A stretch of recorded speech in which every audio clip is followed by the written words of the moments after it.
Os 12 trabalhos de Hércules. O primeiro trabalho, o leão de Nemeia. Naqueles dias, vivia nas florestas de Nemeia um leão enorme e aterrorizante. Ele tinha a força de 10 leões comuns e sua pele era tão dura que nenhuma flecha, lança ou espada, por mais afiada que fosse, podia perfurá-lo.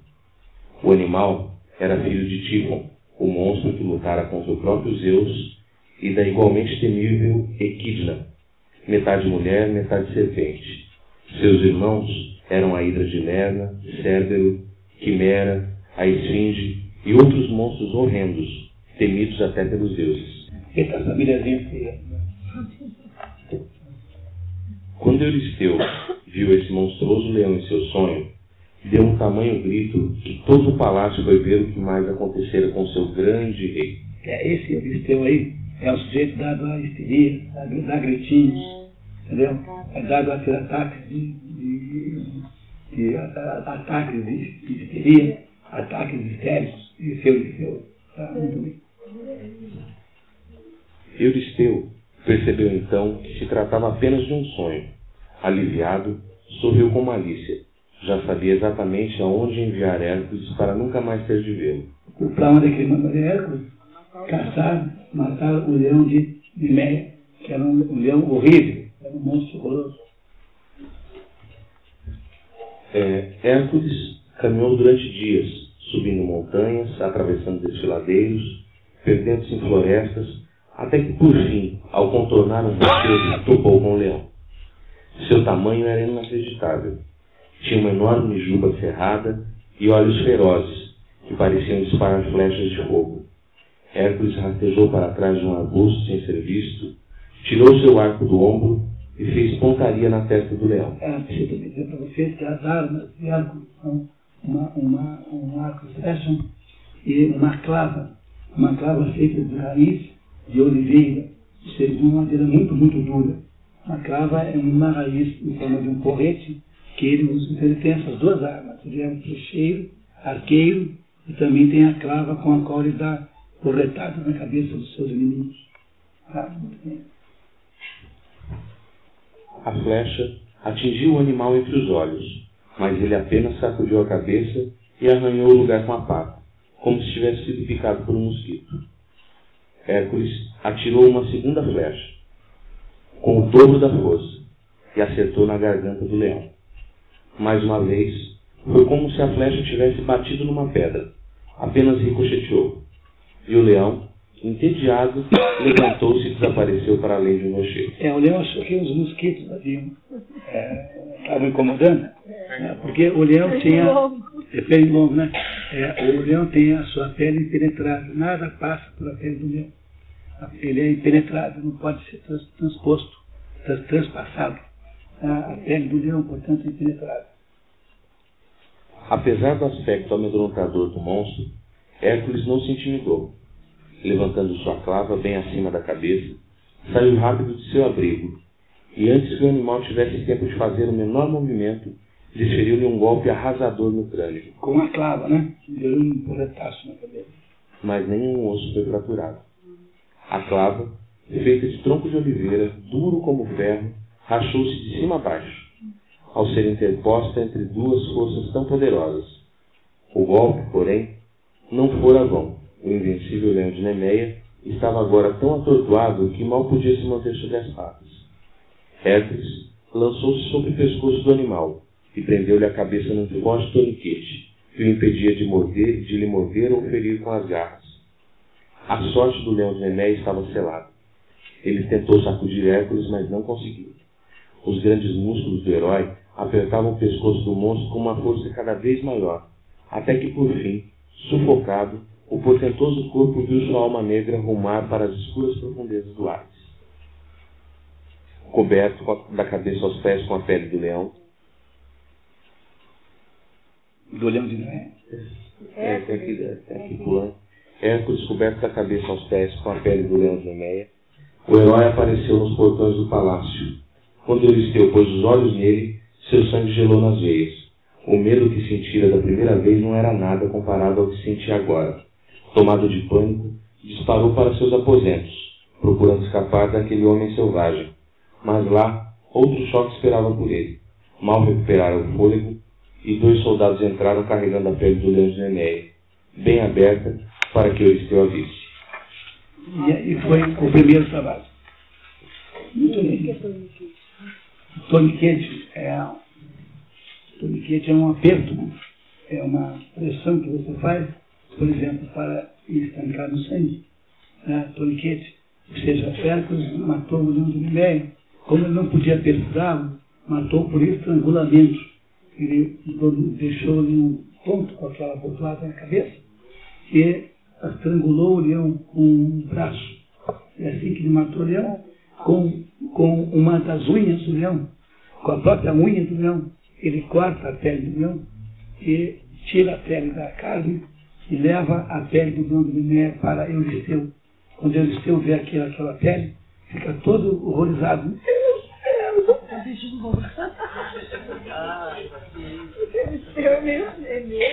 Esse Euristeu, não é que quero falar mal disso, mas esse Euristeu aí, olha, tem alguma coisa estranha nesse. Não é possível. Mas tem alguma coisa estranha nesse Euristeu. Muito bem. E aí, então, o que não está escrito aqui, e que é preciso que vocês saibam, é que o Euristeu tem horror daquela pele, de modo que o Hércules põe a pele em si próprio. Vai embora para fazer o segundo trabalho vestido com a pele do leão. Muito bem. Esse é o primeiro trabalho de Hércules, matar o leão de Nemeia. Qual é o significado simbólico desse primeiro trabalho? Se vocês levarem em conta aquilo que nós já combinamos, e que os 12 trabalhos estão associados ao quê? Estão associados à necessidade de Hércules dominar-se a si próprio. São 12 rituais de controle de Hércules sobre ele mesmo. Qual é o significado dessa história? Quando a gente vai fazer estudo simbólico, toda vez que a gente procura simbologia nas coisas, a nossa obrigação na simbologia, uma condição para se ter uma ideia do que é símbolo, é lembrar sempre que o símbolo sempre se refere a alguma coisa que é materialmente. O que é um símbolo? Alguma coisa que significa outra, né? Não é isso? O símbolo, a bandeira brasileira não é um símbolo do Brasil? Então o símbolo é alguma coisa que significa a outra coisa. Quer dizer, um símbolo é também uma analogia. O que tem no símbolo, nessa analogia do símbolo, que não tem, por exemplo, na alegoria? No símbolo há uma analogia presente que tem alguma ligação física, concreta, com a coisa simbolizada. Ora, o que é o leão? O leão é de todos os animais. Não é o rei das selvas. O leão não é o rei das selvas. Significa que ele é um ser poderoso, não é? Não é um animal poderoso, o leão. Mas o leão, ao mesmo tempo que ele é poderoso, o leão é o mais sereno dos animais. Por exemplo, o leão, quando não está com fome, ele convive com as corças, com os gnus. Ele não é um animal agressivo à toa. O leão é um animal completamente sereno, é um animal que domina as suas emoções. Ele só se torna agressivo quando ele precisa comer. Fora isso, o leão é um animal estável, é um animal que nunca atraiçoa, não atraiçoa ninguém. É por isso que o leão é muito comum no circo, porque no circo você precisa de animais confiáveis. E os felinos pintados, os felinos listrados, pintados, são todos traiçoeiros, com exceção do guepardo. Guepardo é um felino confiável. Na África, guepardos são usados como gato e cabra. São criados como se fosse um animal doméstico.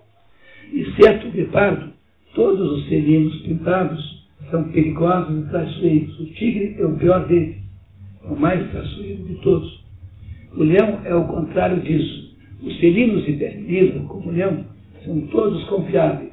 Quer dizer, o leão é aquele ser que, apesar da sua ferocidade, tem também uma mansidão. O leão tem ferocidade associada com mansidão. Tem as duas características simultaneamente. Ele tem uma capacidade incrivelmente de força, mas ele, ao mesmo tempo, ele é manso. Ele é manso porque ele não é traiçoeiro, porque ele só usará isso quando for necessário, porque ele não irá agredir alguém apenas pelo prazer de agredir. Ele é confiável e manso. Por quê? O que é que significa o primeiro trabalho de Hércules, pessoal? Quando o Hércules veste a pele do leão de Neméia, o que ele está dizendo para nós? Que ele está adotando o modelo do leão. Ele está adotando o modelo existencial do leão. O problema dele não é controlar as suas pulsões, seus impulsos sexuais, seus impulsos do ódio, enfim. Então, na hora em que o Hércules coloca a pele do leão, ele está dizendo assim: eu serei como o leão de agora em diante. Eu serei forte, eu sou forte como o leão, eu sou poderoso como o leão, mas eu também serei manso como o leão. Porque o leão é a força com mansidão, a força com controle. E aí esse é o significado simbólico do primeiro de todos os dois trabalhos. Vamos torcer para dar certo. Todo mundo entendeu o primeiro trabalho? O primeiro trabalho de Hércules é o trabalho em que ele mata o leão de Neméia. O que é o leão de Neméia? O que ele representa? O leão de Neméia representa a força associada à mansidão, porque ele é um leão. Um leão. Se o Hércules não tivesse vestido a roupa do leão, não estaria tão clara a ligação entre o primeiro trabalho e a simbologia ritualística do esforço que Hércules tem que fazer para poder produzir esse processo de melhoramento, de evolução pessoal. O primeiro trabalho de Hércules, portanto, é uma espécie representa uma espécie de declaração de objetivo de vida. Hércules decide transformar a sua vida em uma vida cujo modelo é o leão. O leão é bravo, o leão é forte, é poderoso, mas o leão também é manso, e o leão é sereno e controla as suas emoções. Então, Hércules veste aquela roupa e passa a representar simbolicamente a vida nova que ele vai ter agora. Ele matou os 3 filhos e para se penitenciar por isso, ele aceita submeter-se a 12 trabalhos estabelecidos pelo Euristeu. Euristeu, que irá produzir 12 trabalhos, 12 desafios que ele terá que vencer. Que o que caracteriza um símbolo é uma pluralidade de interpretações. Por exemplo, você pega um símbolo como a cor negra. A cor negra, preto, né, representa, ao mesmo tempo que representa a escuridão, é a cor que o padre usa. Não é isso? Ele representa também uma coisa diferente da escuridão, que é a luz. E você pega, por exemplo, a água. A água representa uma porção de coisas. A água representa caos, falta de forma, índice, forma variável, ao mesmo tempo que a água representa desejo sexual. E fora outros sentidos de água. Então, quando você tem na sua mão um bom dicionário de simbologia, e há bons dicionários de simbologia para comprar, você percebe que a mesma coisa pode ter vários significados, às vezes contraditórios entre si. Porque o que caracteriza a simbologia é a amplitude da interpretação. Porque símbolo é exatamente isso. Símbolo significa pegar junto. Símbolo, sim em grego é junto, bolos, pegar. Símbolo é pegar junto. O que é pegar junto? É pegar todos os sentidos juntos. Então, quando eu digo para vocês o que é água, a água não é só H2O. A água também é uma noção de caos, também é uma noção de desejo sexual. O que é a água de verdade? A água é um conjunto de significados simultâneos. Por isso que símbolo significa estar junto. Qual é o contrário de símbolo? O contrário de símbolo é diábolo. Sim, o contrário de sim é dia. Né? Então, o contrário de símbolo é diábolo, de onde vem a palavra diabo em português. Ou seja, o contrário de símbolo é pegar separado. É separar as coisas e não ver a sua integração, que é uma estratégia diabólica. Símbolo é o contrário etimológico de diabo. Nunca esqueçam isso. Então, a palavra símbolo necessariamente implica que existem muitos sentidos simultaneamente. É por isso que quando Adão e Eva vestem a pele do animal, quando são expulsos do paraíso, nesse momento, isso significa peso na condição humana. E aqui, como Hércules está vestindo a pele do leão de Neméia e nenhuma outra, mas a do leão de Neméia, significa que ele incorporou, simbolicamente, o modelo de vida do leão. Agora ele será tão furioso como o leão é, tão forte como o leão é, mas ao mesmo tempo ele será manso, controlável, ele poderá dominar as suas emoções. Esse é o sentido do primeiro trabalho. Certo? Então é preciso tomar um pouco de cuidado, porque é preciso ler o símbolo no seu contexto, porque não há um único sentido simbólico para as coisas. Há mais de um. Por isso que se chama símbolo, porque apanha-se junto uma porção de coisas. Segundo trabalho, vamos lá, segundo trabalho. O segundo trabalho, a Hidra de Lerna. A Hidra de Lerna, como já foi dito, era irmã do leão morto por Hércules, um monstro horrível e venenoso. Vivia no pântano de Lerna, espalhando morte e destruição. Ninguém sequer esperava que um dia algum homem a matasse, pois o animal tinha 9 cabeças, e uma delas era imortal.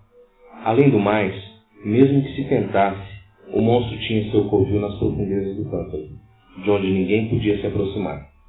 Não bastasse isso, quando saía, escondia-se na água e nos juncos, atacando sua vítima desprevenida ou um desavisado candidato a herói. Cega de raiva, a Hidra partiu direto pela água até onde estava Hércules, subiu a ribanceira e se lançou contra ele. Mas o herói estava preparado, cobrira-se com a pele do leão, erguendo sua afiada espada, começou a decepar, uma a uma, as cabeças da Hidra. Ela o mordia furiosamente, sem parar, mas não obtinha resultado. Seus dentes até mesmo se quebravam nessa tentativa. Como os monstros não são inteligentes, a Hidra não pôde perceber que não era em Hércules que estava cravando os dentes, mas na pele de seu finado irmão de Neméia. Um caranguejo gigante, é verdade, e foi enviado por Hera para ajudar a Hidra, mas Hércules perfurou sua cabeça, sua carapaça, com um único golpe de espada, matando-o instantaneamente. Desapontada, Hera pegou o caranguejo e o colocou no céu, e assim se formou a constelação de Câncer. Claro que Hera mandar o caranguejo com o intuito de prejudicar Hércules, mas a mordida, na verdade, trabalhou em seu favor, pois o inteligente herói entendeu que isso lhe dava o direito de também buscar ajuda. Chamou Iolau, mandou reanimar o fogo e queimar com ferro em brasa os topos sangrentos do pescoço do monstro, a cada cabeça que lhe arrancasse. Iolau é sobrinho de Hércules, filho daquele irmão, que é o irmão gêmeo dele. Esse Iolau é sobrinho de Hércules. Ajudado por Iolau, Hércules fez uma cova profunda e jogou a cabeça lá dentro. Ainda bufando sem parar e mostrando seus dentes afiados. Depois disso, juntos encheram a cova de pedras, e sobre elas fizeram rolar uma das mais pesadas, de modo que jamais se pudesse removê-la. Afinal, apesar de ter sido separada de seu corpo, a cabeça ainda era muito perigosa. Essa cabeça que era imortal, né? É imortal. Essa é a cabeça que era imortal, essa que foi jogada dentro dessa cova. Assim, o monstro invencível foi derrotado. Hércules respirou fundo com alívio e satisfação. Daquele dia em diante, todos que habitavam aquela região poderiam trabalhar tranquilos. Realizando seu segundo trabalho, o herói obteve outra vantagem. Abrindo o corpo morto da hidra, ele mergulhou as pontas de todas as suas flechas em seu veneno.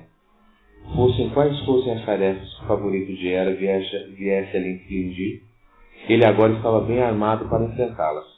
Mais uma vez, o miserável Euristeu não só fracassara em causar mal ao herói, mas também involuntariamente o favorecia.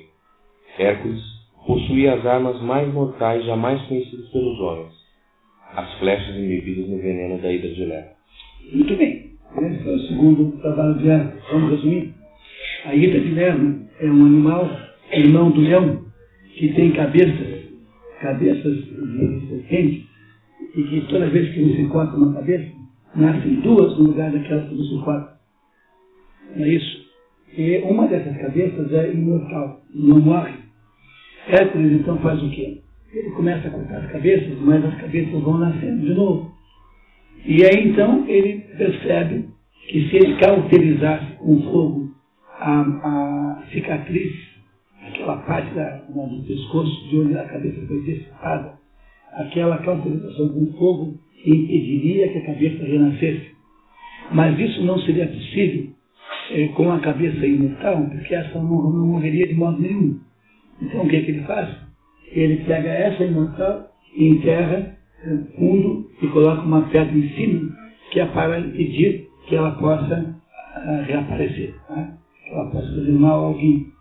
Depois de feito isso, ele embebe as pontas das flechas no veneno da hidra, no sangue da hidra, e consegue com isso uma arma poderosíssima, porque o veneno da hidra é o mais poderoso dos venenos disponíveis naquela época. É isso, não é essa a história? Não esquecemos também que a hidra morava num pântano. A hidra morava num pântano. Pântano significa mistério. O pântano significa... O pântano é um lugar onde as pessoas ficam sem possibilidade de ação, né? O pântano significa estagnação. Não é isso? Estagnação. Não é isso que significa o pântano. É um negócio estagnado, porque nada existe, tem aquela decomposição geral, aquela água parada, um pântano é mal cheiroso, é estagnado. Não é isso que um pântano é? É um lugar que a gente não gosta de ir, né? Estagnação. Obrigado, Maria Vitória. Um pântano é um lugar parado, estagnado, morto, não é isso? Não é um lugar morto, um pântano, em vias de ser morto, em vias de morrer, não é isso? Ora, o que significa essas inúmeras cabeças da hidra de Lerna? Significa que nesse lugar parado, nesse lugar estagnado, há uma enorme quantidade de cabeças que representam o que, basicamente? Contra o que Hércules está lutando? Contra os seus impulsos, não é isso? Essas cabeças da Lerna representam os inúmeros vícios que são capazes de controlar a vida eterna. Porque ele é um sujeito aos prazeres da vida, aos prazeres da carne. Ele é um sujeito que não consegue resistir a um prazer. Então, a hidra de Lerna representa o conjunto de pequenos vícios que, trazendo o prazer da moderna, é assim, o vício de comer muito açúcar, o vício de fumar, o vício de beber demais, o vício de não sei das quantas. Quando você pega uma pessoa que está subordinada, uma pessoa que está sob o controle dos seus desejos, essa pessoa não está sob o controle de uma porção de vícios simultaneamente? Não é isso? Claro, o sujeito... Por que eu sei que o sujeito está sob o controle dos seus desejos? Porque ele não para de beber, porque ele fuma, porque ele não sei o que, fuma maconha, fuma não sei o que, não sei o que, não sei o que, não sei o que, não sei o que. Ora, o que é que esse episódio da hidra de Lerna está ensinando a Hércules? Que você tem que, para controlar a sua existência, para não se tornar vítima dos vícios você mesmo, é preciso que você controle um pequeno vício de cada vez. Mas como é que você controla esse vício de cada vez? Não adianta cortar, porque ele renasce. Você tem que fazer o quê? Tem que cauterizar com fogo. Apenas a cauterização com fogo, e o fogo é um instrumento de limpeza, um instrumento de de purificação, não é isso? É que permite que você possa livrar-se daquele vício. Mas o problema todo é que os vícios não podem ser totalmente mortos, porque eles permanecem vivos de alguma maneira, latentes, potencialmente. É por isso que uma cabeça da Irene é imortal. Ela não pode ser morta. Mas você pode enterrá-la bem fundo e colocar uma pedra em cima para impedir que ela reapareça. Mas matá-la mesmo, isso você não conseguirá fazer.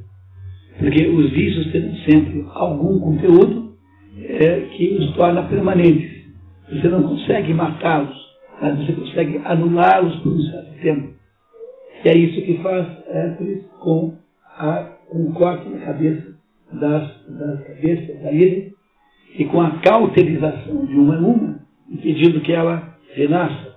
E com relação a uma, cuja status, cuja existência é eterna, essa uma que é eterna só pode ser escondida bem fundo e não pode ser morta de verdade. Por outro lado, se você consegue fazer isso, se você foi capaz de dominar os seus vícios, cada vício que você dominou passou a ser uma força a seu favor, que é o sentido simbólico de molhar a ponta da flecha no sangue da Hidra. Porque aquilo que você conseguiu vencer agora é uma fortaleza que você tem, você agora adquiriu uma força que você não tinha antes.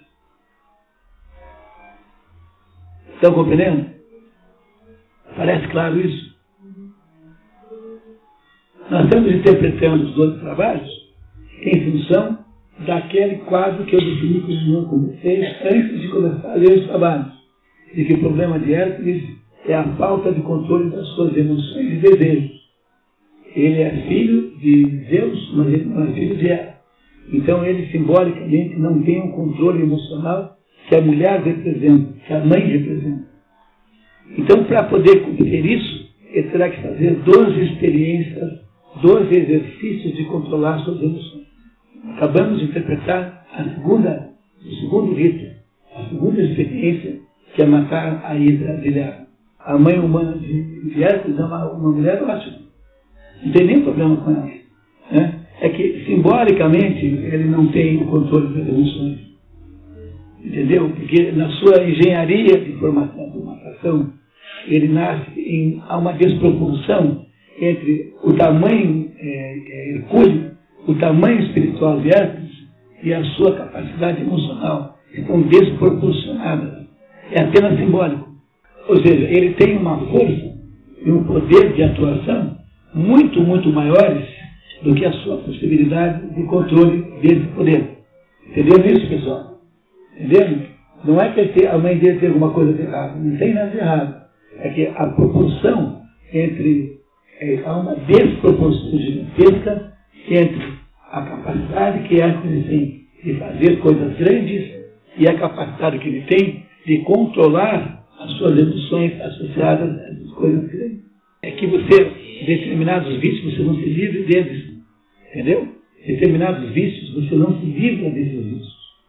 Determinados vícios são uma coisa que volta com toda a força. É aquele negócio do Wagner, sentimento ilhado, morto, amordaçado, volta incomodado. Né? Não é isso? Essa musiquinha do Wagner, não é? É a mesma ideia. Determinados vícios são profundos, são vícios permanentes. O sujeito não vai... Alcoolismo, por exemplo. O sujeito que é alcoólatra o resto da vida. Ele consegue só parar de beber, mas ele não tem cura. Ele não se torna um ex-alcoólatra. Ele passa a ser um abstêmio forçado. Porque uma pessoa que não é alcoólatra toma uma cerveja e está feliz. Ele nunca conseguirá isso na vida. Porque ele, se tomar uma cerveja, vai tomar 16 em seguida. Porque ele continua sendo alcoólatra e é incurável. O vício do alcoolismo é um vício incurável. Não há modo de você resolver isso. O que você pode fazer é o seguinte: você enterra num lugar bem fundo e faz de conta que ele não existe. Que é a mesma coisa que enterrar a cabeça da Hidra e colocar debaixo de uma pedra bem grande. Mas, eventualmente, quem pode garantir que ela não renasce? Vocês estão entendendo agora, pessoal, que coisa interessante isso? E isso que eu estou fazendo, isso é a ideia prática, não é isso? Por quê? Porque nós estamos ensinando as crianças Vocês são meus alunos, eu sou professora. Não é? Então, ao conversar sobre cada um desses assuntos com as crianças, eu estou mostrando para as crianças o que é ser herói. Quer dizer, o sujeito que é herói é aquele sujeito que consegue controlar alguma coisa que é muito deletéria e perigosa para a própria vida dessa pessoa. Então, se eu pudesse conversar com os meus alunos sobre isso, o que eu faço lá em São Paulo? Eu pego aquelas crianças que têm todo o potencial de serem traficantes de crack, prostituta, né? Gente de gangue, não é isso? Aquelas crianças com quem eu trabalho lá em São Paulo são crianças que têm a potência muito grande de virarem crianças envolvidas, adolescentes problemas. Então eu digo para eles assim, olha pessoal, se quer ser heróico, então vamos ver como é que Hércules era heróico. Se eu conseguir que alguma daquelas crianças deixe de ser prostituta, se alguma daquelas crianças deixe de fumar crack, se alguém não seja traficante, se alguém seja capaz de largar a gangue, se eu conseguir isso, eu consegui que elas tenham feito um ato heróico na sua vida, que pode ser um ato de restauração da sua existência decente. Pois é isso que nós estamos querendo que os nossos alunos aprendam ao entender as lições e os trabalhos que Hércules está executando aqui nessa história. Entenderam a ideia? Isso é para a ideia na prática. Você, assim, pessoal, olha, o que é muito importante entender aqui é que os vícios que Hércules tem são permanentes. Preste atenção nisso, pessoal. Os vícios que ele tem são permanentes. É um desejo sexual sem limites e sem discriminação. É um desejo de obter a sua vontade atendida sempre que ele quer. É um ódio incontrolável. Ele é um sujeito prisioneiro de emoções descontroladas. Isso permanecerá na vida dele o resto da vida. Por quê? Porque ele não é filho de Hera. Porque ele terá que conviver o resto da vida com esses fatos. Mas a diferença agora é que ele passará a vida agora dele fazendo rituais de controle dessas coisas todas. Ele não conseguirá destruir essas emoções, mas ele conseguirá conviver com elas heroicamente. Vocês estão entendendo isso? É muito importante entender esse negócio. Porque não é que a gente vai conseguir que a pessoa perca o vício. Alguns vícios não se perdem jamais. Não tem, nem todos os vícios se perdem. O sujeito sonha com fumar. O sujeito que pode fumar, sonha que está fumando o resto da vida. Você não se livra do vício. Você cria uma maneira de conviver com ele, de evitá-lo de uma maneira heróica. Ou seja, sofrendo um pouco, criando fazendo alguma coisa que te dá um aumento do teu poder de continuar tentando, que reforça a sua boa vontade. É isso que ele faz. Ele não conseguirá fazer um outro Hércules, porque ele não poderá ser multiplicado. Entendam, a gente não transforma as pessoas. Nós não temos capacidade de transformar ninguém. Todo mundo que aparece com a ideia de que vai transformar o ser humano é um sujeito perigosíssimo, é maluco, tem que botar no hospício rápido, antes que ele faça uma besteira. Porque a gente não consegue nem parar de fumar. O nome do que é que a gente acha que vai transformar o ser humano? Mas que barbaridade, que história é essa? Que conversa é essa? De transformar o ser humano? Não se transforma ninguém. Ninguém transforma o ser humano. Você pega o ser humano com as suas imperfeições e o ensina a ser heróico frente a essas imperfeições. Só, ponto final, acabou. Nós não vamos transformar o Hércules em alguma coisa que ele não é, porque o problema do Hércules é um problema de nascença. Ele não é filho de Hera, ele só é filho de Zeus. Então ele tem uma dificuldade de controlar suas emoções que é permanente. O heroísmo não está em ele vencer ou não. O heroísmo está em ele continuar tentando. E é para isso que servem esses 12 trabalhos, para ir tentando, e aprendendo certas coisas necessárias para você entender o que fazer. Não é só vícios, né? A ira também, que é um vício. Uma ira, um vício, acho que é tudo mais presente. É isso, a ira também é um vício. A dor é um vício. São todas formas de vícios. Né? E, no caso do Hércules, ele tem os controles das emoções em geral. O que são as emoções? São os desejos. O que são os desejos? Desejo sexual e o desejo de agressão. São esses os desejos que Hércules não controla. As emoções de Hércules são totalmente selvagens. E ele precisa resolver esse assunto. Então a primeira coisa que ele faz é bota a roupa de leão, porque agora ele está compromissado com uma vida nova. Ele diz assim, eu agora aceitei como leão. Primeiro trabalho. Segundo, eu para poder controlar os vícios grandes, vou lá e controlo os pequenos, um a um, caracterizando aqueles pequenos. Mas o vício grande, que é o vício imortal, aquele da cabeça imortal, esse talvez eu não consiga matar. Então esse eu vou botar dentro da terra, escondido, com uma pedra em cima, porque aí pelo menos eu consigo impedir que ele aflore. É o que faz o alcoólatra, nunca mais bebe álcool. Porque ele sabe que se tomar um copinho de um Camparizinho, vai tomar todas. Não é isso? Esse é o problema do alcoolismo, não tem cura. Tá certo, pessoal? Vamos em frente? Olha cá. Terceiro trabalho. Alguém tem dúvida até agora? Não. Então vamos lá. O terceiro trabalho. As aves do lago de Estínfalo.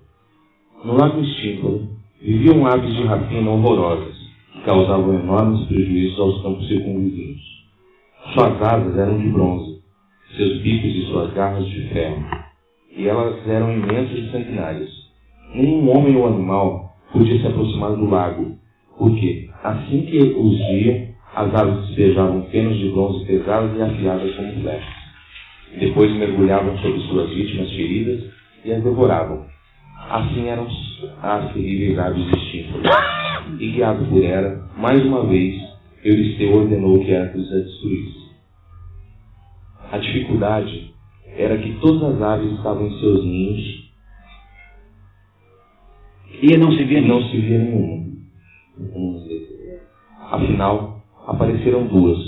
Lançaram algumas penas de bronze casualmente, mas não tiveram tempo para ajustar a pontaria. Duas flechas de Hércules derrubaram-nas do céu, e elas foram tragadas pelas águas do lago. Elas são pesadas, né? Porque elas têm asas de bronze. São pesadas. Enquanto Hércules examinava tudo e começava a entender quão difícil era a tarefa, ouviu-se um baque súbito. Algo pesado caía no chão, atrás dele. Um momento depois, ouviu-se outro. Matracas! 2 matracas! Exclamou Iolau, confuso. Elas caíram exatamente do céu. Sabe o que é uma matraca? Matraca é um negócio que é usado na agricultura para espantar coisas, passarinhos, que faz assim. Na praia para vender sorvete. Na praia também vende sorvete? É. E chama-se, as pessoas que falam demais, se chamaram de matraca. Por isso que tem aquele desenho animado da matraca e fofoquinha. Matraca é quem fala demais. Matracas são instrumentos de fazer barulho, um barulho estridente, para afastar os animais, as aves da plantação. Então, as matracas caem do céu. Quem será que mandou? Quem é que protege Hércules? Palas Atena. Palas Atena que mandou. Hércules pegou uma delas, feita de bronze. Muito se assemelhava às matracas de madeira que os camponeses usavam para espantar os pássaros de suas plantações.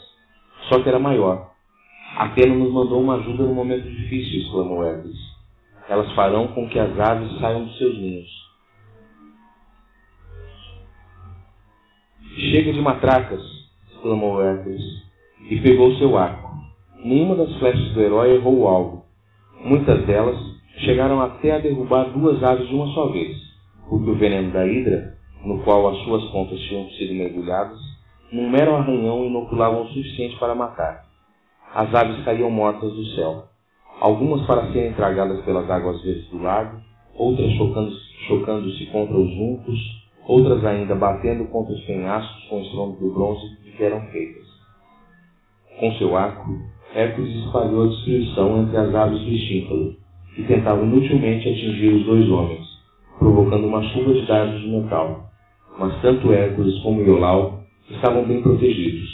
Em pouco tempo, toda a área ficou coberta pelos corpos, e então as aves restantes, piando com medo, levantaram voo e desapareceram no horizonte. As medonhas aves de rapina tinham deixado o lago Estímpalo para sempre. Voando sobre a terra e mar, chegaram finalmente a uma ilha deserta no Mar Negro. Nunca mais voltaram. O lago Estímpalo estava limpo e seguro outra vez. E com a partida dos monstros voadores, sorrisos voltaram aos lábios das pessoas que por ali viviam. Mas havia um par de lábios para os quais isso não trouxe sorriso algum. Euristeu teve uma crise de raiva quando soube que Hércules voltava vivo. Hera confortou-o com essas palavras. Hércules tem 12 trabalhos para realizar, e ele só realizou 3. Você pode estar certo de que em algum momento ele encontrará a morte. Ordene que ele vá agora e traga vivo o javali selvagem que corre livre no Monte Erimanto. Ele é tão rápido que Hércules nunca logrará pegá-lo. Muito bem. Então vamos falar das matracas e das aves. As aves estão... Estou chutando uma pastilha. Desculpe, mas é uma tentativa de melhorar aqui a situação da voz. As aves, conta-se aí nessa história, que as aves eram tão numerosas que quando elas levantavam voo com as suas asas de bronze, elas obscureciam o sol. E esse é um ponto essencial que o nosso resumo não pegou bem, mas é um ponto essencial para entender o sentido desse terceiro trabalho. As aves tinham bicos de metal, de ferro, e tinham asas de bronze. E essas asas eram grandes e as aves eram tão numerosas que quando elas voavam, elas obscureciam o sol e moravam num lago. Olha, qual é o significado simbólico disso? Um lago não é um lugar de água parada. Um lago é, teoricamente, um lugar onde a água está parada. A água está quietinha ali, parada. Então, os desejos que estão, as aves que estão no lago, estão fixos ali, estão fixados, estão domiciliados naquele lago. É como se eles tivessem tomado conta de uma certa região e ficado ali. Porque os pássaros podem voar, voarem. Ora, se eles tomaram conta daquele lago, é porque eles tomaram conta de um lugar específico que eles gostariam de ter, onde eles gostariam de estar. Na hora em que eles levantam voo, tendo tomado conta, se domiciliado naquele lago, eles obscurecem a luz do sol. Qual é o significado simbólico disso? Que estas aves, de que ele está falando aí, são desejos terrestres, que, de alguma maneira, obscurecem a visão da luz. Mas o que é obscurecer a visão da luz? É permitir, impedir que você enxergue o espírito. Quer dizer, uma pessoa que está subordinada completamente tomada pelos seus desejos, será a pessoa que irá perder a visibilidade espiritual. Não só você perde porque você não enxerga mais, mas você começa a defender a tese de que não tem espírito nenhum, que isso é besteira, que no fundo não interessa apenas quanto dinheiro você põe no bolso, quanto dinheiro você dá para casa, o telefone celular que você comprou. Não é isso? Quer dizer, o que Hércules tem que vencer é esse estado psicológico em que ele provavelmente está inserido, em que completamente cego pelos desejos terrestres que essas aves representam, ele então não é mais capaz de enxergar o espírito. Ora, como é que você faz para recuperar a visão do espírito? Você precisa afugentar as aves ali. Como é que você faz? Você vai matando ou expulsa, matando ou assustando. Quando finalmente a última ave vai embora, então é possível recuperar a visão do sol. E poder manter a visão do sol, finalmente você consegue recuperar a visão do espírito. O sol é associado ao espírito, a lua é associada à terra. O sol é associado ao homem, a lua à mulher. As mulheres são lunares. É assim que se diz em segundo. As mulheres são lunares. Por isso que tem aquela famosa frasezinha da ópera italiana que diz assim: La donna è mobile, qual piuma ao vento. A mulher é móvel, a mulher é como a pena ao vento. Por quê? Porque a lua é móvel. A lua tem 4 fases por ano, por vez. A lua representa a mulher. A mulher tem a representação simbólica da mulher, é a lua. E do mesmo modo que a lua é móvel, que é instável, que está sempre mudando de face, a mulher também faz assim. Por isso que Laduna é móvel, qual piuma ao vento. É ou não é verdade? É, né? Muito bem. Ou seja, o terceiro trabalho de Hércules é impedir que o sol desapareça. Entende? Qual é o sentido simbólico desse trabalho? É impedir que você perca a visão do sol. Se você perder a visão do sol, aí você se afunda no mundo da sombra, se afunda na profundidade sombria, que não permite que você enxergue mais nada. Não perder a visão do sol é fundamental. Como é que você faz isso? Afugentando as aves que, estagnadas em cima do lago, impedem que o sol se manifeste e se exponha. O fato das aves serem de metal é muito importante. Significa que eles são pesados, eles tendem para baixo. As aves tendem, por isso que eu disse para vocês que elas caíam na água e afundavam, porque elas eram de metal. Quer dizer, as aves, que são animais alados, o que é um animal alado? Um animal alado é aquele animal que é leve. Os passarinhos são leves. Então as aves têm um sentido de subida, no modo geral. Os antigos faziam previsões e faziam profecias com base nas aves, porque achavam que as aves eram intermediários entre o céu e a terra. Agora, essas aves aí não são aves normais, elas são aves viciosas, representam vícios, representam desejos ilegítimos. Por isso é que elas são pesadas, porque no fundo elas tendem para baixo e não para cima. Compreenderam isso? Porque elas precisam ser a anti-ave. De alguma maneira, elas têm um componente que é de descida e não de subida. A matraca é só um meio pelo qual eu não consegui descobrir. Mas me pareceu que a matraca é só um meio pelo qual ele afugenta as aves. Faz com que elas saiam dos seus ninhos. Talvez fosse uma interpretação possível dizer que é preciso falar nessas coisas para que elas apareçam. Fazer barulho em torno dessas coisas para que elas apareçam. Vocês estão vendo quanta simbologia não tem essa história? Vocês estão compreendendo que a pessoa que lê esse negócio, se os seus alunos lerem essa história, sem vocês ajudarem a entender, qual terá sido a vantagem de ler esse negócio? Nenhuma. Agora, se vocês forem capazes de ter essa conversa com seus alunos, depois de cada trabalho, eles vão compreendendo profundamente o que aquilo significa. Nem todos compreenderão um jeito, porque as crianças são diferentes, mas compreenderão aos poucos, uma boa parte compreenderá, seguramente. Podemos ir em frente? Então, agora vem o javali, né? O javali. O quarto trabalho, o javali de Erimã. Quando Hércules recebeu as novas ordens, ficou desconfiado. Por que o insignificante Euristeu mandava realizar aquela tarefa? Era verdade que o javali era um animal feroz, e sempre que descia a montanha, arruinava plantações e jardins, remexendo a terra e arruinando o trabalho paciente dos agricultores. E se alguém tivesse a infelicidade de pegá-lo fazendo isso, ele atacava com seus dentes afiados como navalha e matava num segundo. Quando viu Hércules, Folos aproximou-se trotando, saudou o herói amistosamente e perguntou o que ele estava fazendo naquele lugar. Folos é um centauro, tá? Que não está marcado aqui. Folos é um centauro. Os centauros são animais muito simbólicos, porque os centauros são metade homem e metade cavalo. E o Folos é um bom centauro. Centauros, de modo geral, são pessoas más, tem uma conotação ruim. Mas há 2 centauros em especial que são considerados bons, Folos e Quirón. São 2 centauros bons, e esse aí é um deles.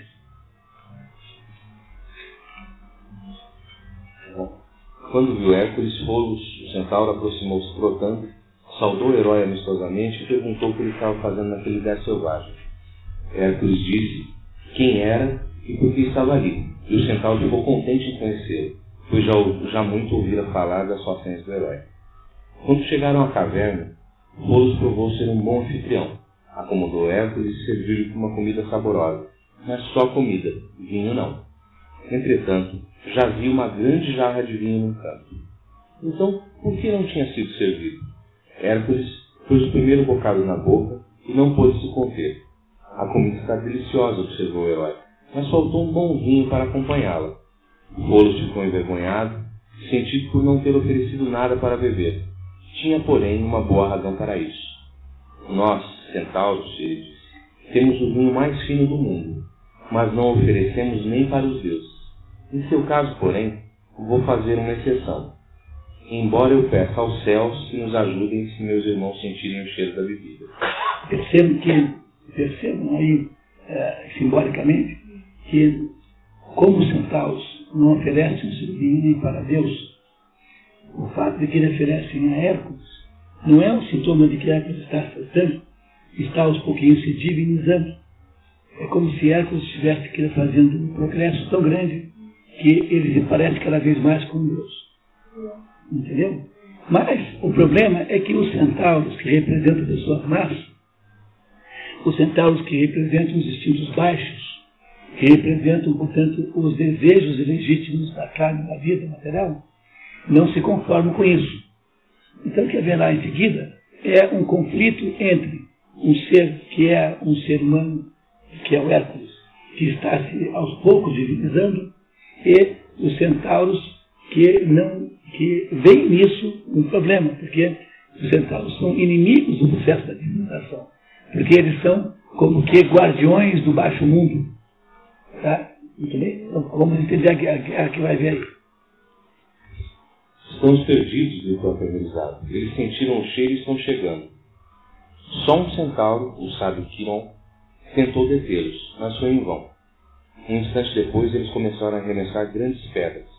Felizmente, a distância ainda era muito grande e elas não chegaram até Hércules, que imediatamente puxou seu arco e começou a atirar com força e precisão. Suas flechas, embebidas no veneno da hidra de Lerna, desbarataram os centauros. Cada flecha lançada derrubava um deles como se fosse um raio. Quiron gritou que parassem, mas ninguém ouviu, e um após outro foram caindo mortos.